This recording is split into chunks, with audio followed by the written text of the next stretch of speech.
Hey everybody, this is Chris Addig with the Veterans Law Blog, and I am here today. I told you guys we'd have a special guest while I'm up at the NOVA conference. I've got with me Matt Hill of the law firm Hill and Ponton. He is what I call the PTSD guru. Oh, that's too kind of you, Chris. He knows a lot about it. We call him a lot when we have questions about PTSD. I'm bringing him on here. I want him to talk to you guys about some of the things that he's seeing in PTSD cases. He's got a lot of experience in this area. So his firm's been at this for, they do disability law. And his firm's been at this for, 30 years? 30 years disability law. Started doing VA work back when the Veterans Court came on board back in the early 90s, 92, 91. Okay. And you guys have won over $250 million in benefits for your clients over the years. We've been fortunate to have a good winning streak. Yep. And his firm knows PTSD. If you guys, for those of you guys who are Vietnam-era vets out there too, you may have heard of the Gray case. And the Gray case involves the Da Nang open water port, and that's his firm's responsible for bringing that case out to see the light of day, as it were. But in any event, let's talk a little bit about PTSD. So you guys have carved out a niche. You do a lot of PTSD work. We do. Why PTSD? How'd you get into it? Well, I mean, with PTSD, it's a type of claim we see the VA making errors again and again and again on. They just can't seem to get it right either when they're actually supposed to be service connecting it or when they're giving the proper rating. So it's, there was a learning curve for us in the beginning because there's so much medical words, nomenclature, the GAF scores, the other technical terms they have. And I think that's kind of a big problem is the VA can hide behind a lot of technical terms and a veteran gets confused and then misses the compensation they should get. How many attorneys do you guys have with you working on these cases? I think we've got 12 attorneys now. We've grown quite a bit. And you guys don't limit yourselves. I mean, you work with vets around the country, from Florida to California. Right. Yeah, we do all kinds of cases. We do specialize in PTSD, and the errors we would see in Florida are frankly the same errors that we'd see up in Washington State. They are pretty uniform in their problems. Are your outcomes in terms of process the same, and they make the same mistakes? In other words, do you guys work a lot more with the regional offices? Are you at the board? Where do you see the most room for change in a PTSD case? Our goal, if you all haven't seen Chris, he runs the fastest turnaround I've ever seen as far as getting a case from Jump Street to one. And I'm not quite as fast as he is, but our goal is to always win a case as quickly as possible. And I feel that the best opportunity there is at the regional office. And so we come in strong. If we have a case we think we can win, we almost always get an outside medical exam. We get the veteran's service records. If it's a service connection case, we get all the medical records, and that's kind of our place we like to win. Doesn't always happen, so a lot of times we have to go up to the BVA. We're actually looking as far as outcomes. We've won over 93% of our cases over the last 5 years, so we have successful outcomes, but our goal is to get that success as quickly as possible, just like Attic Law does. Yeah. When you're looking at and you're seeing these PTSD cases, I'm assuming that there are not only patterns in the VA's errors, but you're seeing patterns in what pro se veterans are doing before they come to you. Do you see common mistakes? I do, and if I could leave you all with one tip, the issue, there's two big issues. It's service connecting the PTSD, and that's its own mountain to climb. But the issue I see the most is with a veteran being rated properly. And the biggest problem I see is the veteran's most intense symptoms almost always are nightmares, night terrors, flashbacks. And so whenever they're asked by a doctor or by a loved one, how does PTSD manifest or come out in you, that's what they say. Well, the VA rates that symptom. Top rating you can get is a 30% rating. And the VA will, they'll focus on what you tell them, and then they might ask a question to the veteran, do you have impulse control? That's not really kind of an easy thing to understand. What they should be asking, and what I see veterans being misrated on a lot, is their anger. Do they have problems when they're dealing with an idiot? That's how I always ask, what happens when a bad driver cuts you off? Do you yell at them? Do you pull them over? And a lot of times they'll say, yeah, I can't stand that. Or what do you do with a bad boss? Somebody you don't respect telling you what to do.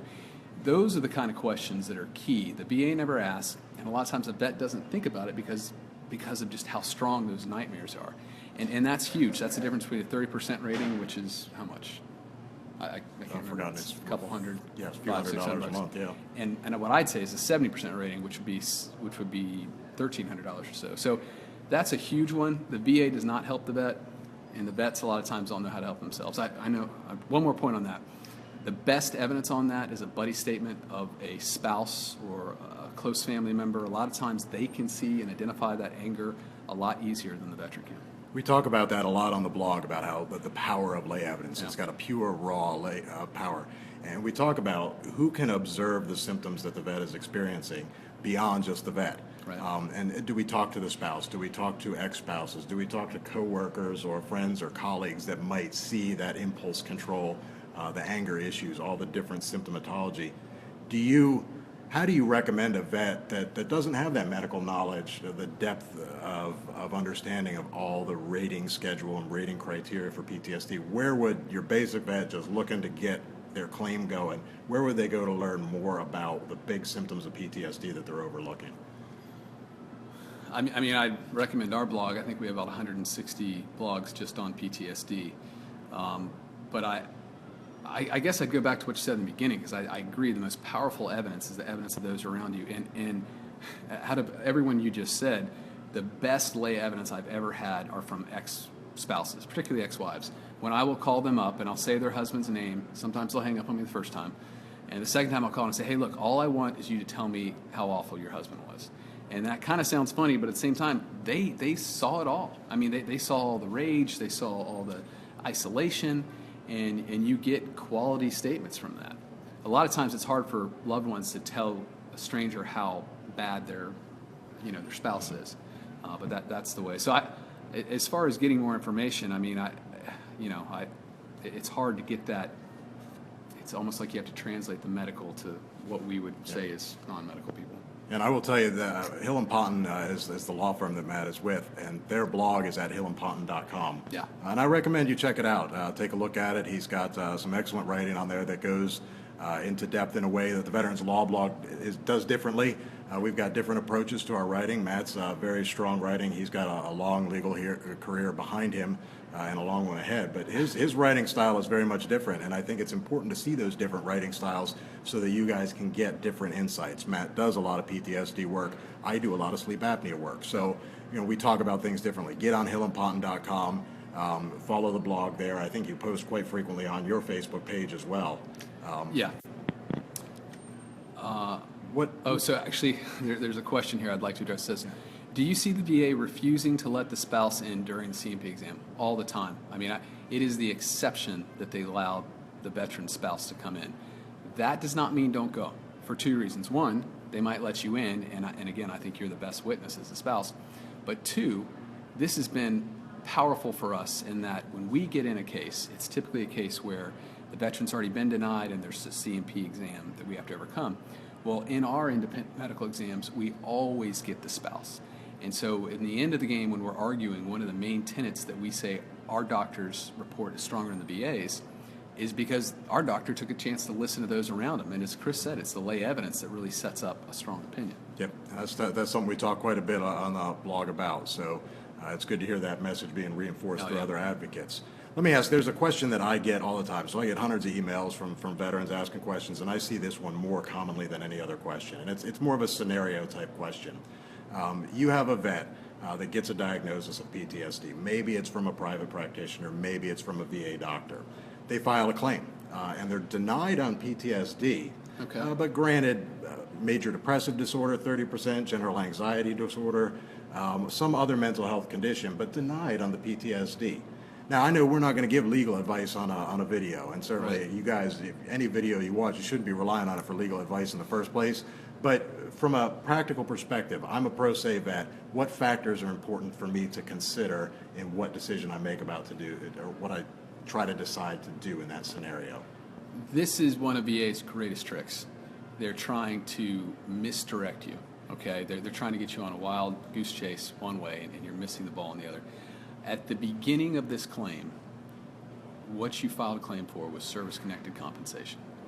And your goal is to get the correct amount of compensation. The regulation, the diagnostic code that rates mental health rates all mental health disorders. So if a veteran has depression, anxiety, schizophrenia, PTSD, it doesn't matter the label. It's going to be rated the same way. And you cannot be rated, you cannot get compensation for two different mental health disorders. So the ball that you're chasing at this point, once you have major depressive disorder, once you have that rated at 30%, the fact that you weren't service-connected for PTSD, I'd say 95% of the time you don't care about that. You just let that go and you focus on the rating.